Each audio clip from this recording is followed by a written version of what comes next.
C'est parti, premier mouvement, le thruster. Ici, vous allez prendre plus large que les épaules, les bras au-dessus de la tête, on serre bien. Ici, les pieds cœur bassin, votre pied légèrement vers l'extérieur, on descend vers le bas et vers l'arrière. Et on pousse lorsqu'on remonte. Et on pousse.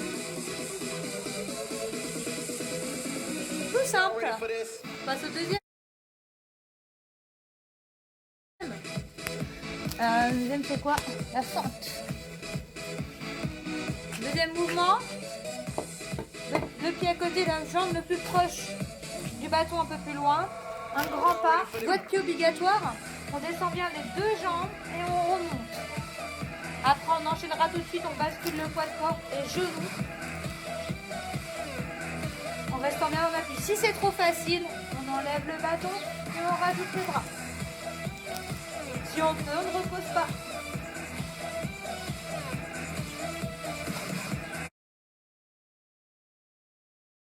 Bâton devant vous. Pied écart bassin, voire un petit peu plus large, doit plus laisser. Toujours le squat, on descend les fesses vers le bas et vers l'arrière. Et on va venir en pointe de pied. On garde toujours les genoux légèrement fléchis, on protège nos articulations. Le poids de corps bien sur les talons.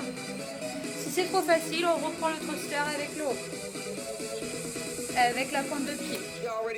Le prochain mouvement qui suit à la suite, le talon de fesse. On met la jambe derrière, on serre bien les fesses.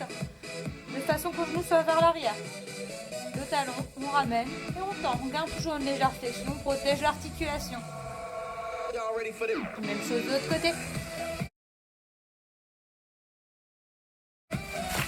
Toujours le bâton devant soi, ou sur le côté, jambes en appui déverrouillées. On tourne la hanche vers l'intérieur. Ici, on bascule sur le côté. On lève bien vers le talon. Et puis, même chose de l'autre côté, à la suite.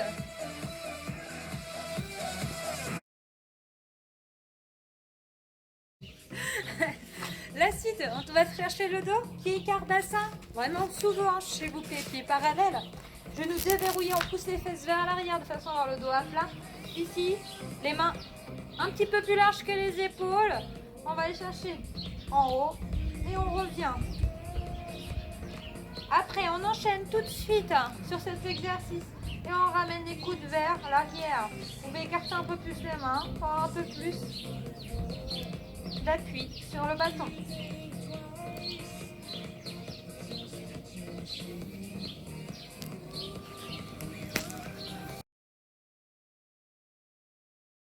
Allez, go. Prêt, triceps. Triceps, hop. On prend la main à l'envers, on passe le bâton derrière. On attrape avec l'autre main. La force, ça va être avec la main qui va tirer vers l'arrière. Le coude le plus proche possible de la tête. Avec cette main, je tire toujours. Le but est de monter le bâton vers le ciel. Il faut que vous contrez avec l'autre main pour vous donner de la résistance. C'est bien une extension de coude, on monte le bras vers le ciel. Serrez bien le ventre, protégez votre dos.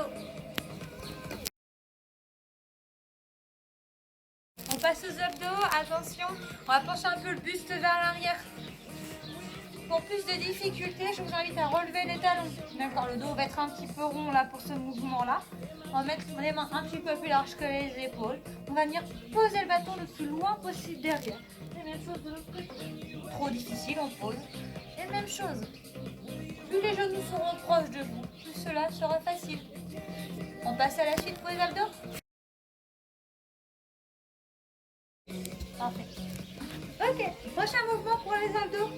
Les genoux en avant des hanches légèrement pour ne pas solliciter encore les abdos. Pour une position un peu de pause, les bras devant. Coordination, attention, une jambe. Et on revient et on souffle. Inspirez et soufflez. Si cela devient trop dur, même chose en posant les pieds au sol. Une jambe après l'autre, toujours.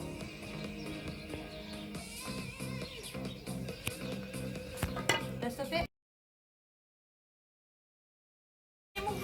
Vous en douterez, quand ça sent la fin de la séance, ça sent le gainage. Attention, les coudes bien sous les épaules. Je rappelle, soit sur les genoux, on relaie les fesses, on ramène le pubis vers l'ombril, on serre bien les fesses, ou soit sur les orteils. Pour les personnes qui ont des problèmes d'épaule et qui ne peuvent pas s'appuyer, ne vous inquiétez pas, il y a toujours une solution.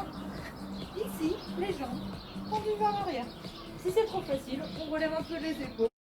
Ouais, ouais, ouais. La vie c'est musclé.